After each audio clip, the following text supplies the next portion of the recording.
Naam, mtazamaji wa Mawio TZ Online.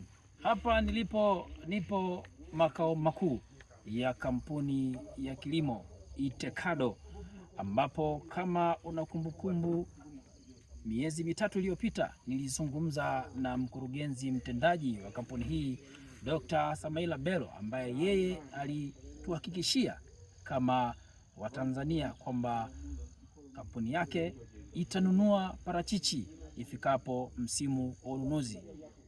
Ilikuwa ni kusubiri na hakika leo mambo yamejipa. Hapa kama unavyoona nyuma yangu ni trei za kutosha. Trei za kutosha zimeweza kushushwa katika makao makuu ya kampuni hii ya Itekado tayari kuanza ununuzi wa parachichi. Na kwa mujibu wa taarifa nilionayo ni kwamba kampuni hii itakuwa inaondoka na mzigo zaidi ya tani 10 kila siku. Mungu akupe nini mkulima.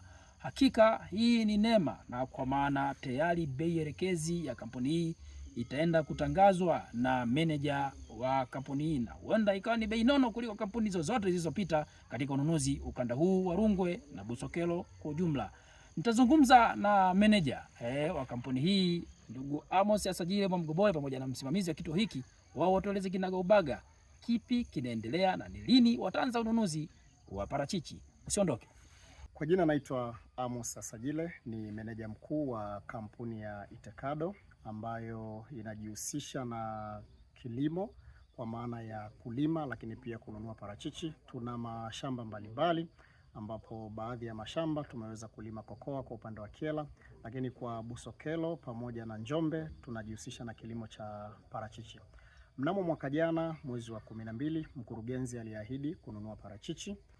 Kila alichokiahidi tunakwenda kukitimiza, na tayari tumeshapokea awamu ya kwanza ya tray ambazo siku ya kesho tutakwenda kuzigawa kwa wale ambao wanategemea kuchuma parachichi zao siku ya kesho.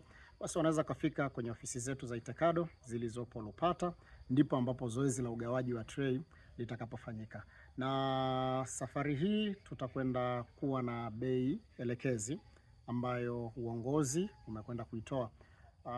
Gharama ya juu kabisa parachichi zetu tutazinunua kwa shilingi 2200, lakini gharama ya chini kabisa tutazinunua kwa shilingi 1200.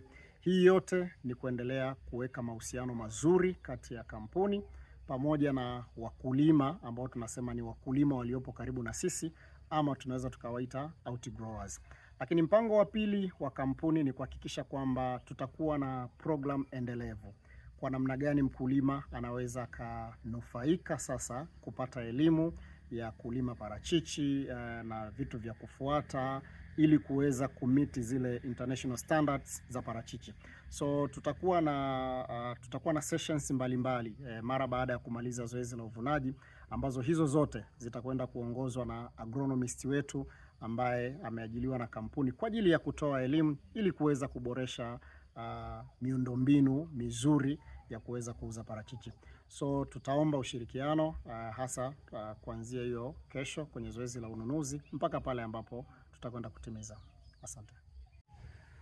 Kwa jina naitwa Asifiwe Mwamakimbula, ni msimamizi wa kituo cha Itekado maeneo ya Lupata. Hivi ndio tunaanza ununuzi wa parachichi kwa mwaka huu. Kama alivyokuwa ameongea mkurugenzi wetu kwamba tutaanza kununua maparachichi mwakani, kwa sasa hivi ndio tumeanza. Lakini ununuzi unavyoanza, hivi ndio tumechukua tray hizi kwa mwanzo wa sasa, lakini tutaendelea mpaka pale tutakapofikia. Tutaanzia size za kununua. Tutaanzia 10, 12, 14, 18, 20, 22 mpaka 30. Zote hizo tutazichukua kwa wakulima kwa bei tofauti yake, ambazo hayo ambayo tunayasema pengine kuanzia 10 mpaka 22 tunayahesabia kwenye maeneo yale ya matunda makubwa, lakini yale kuanzia 28 ni matunda madogo ambayo itakuwa na bei yake.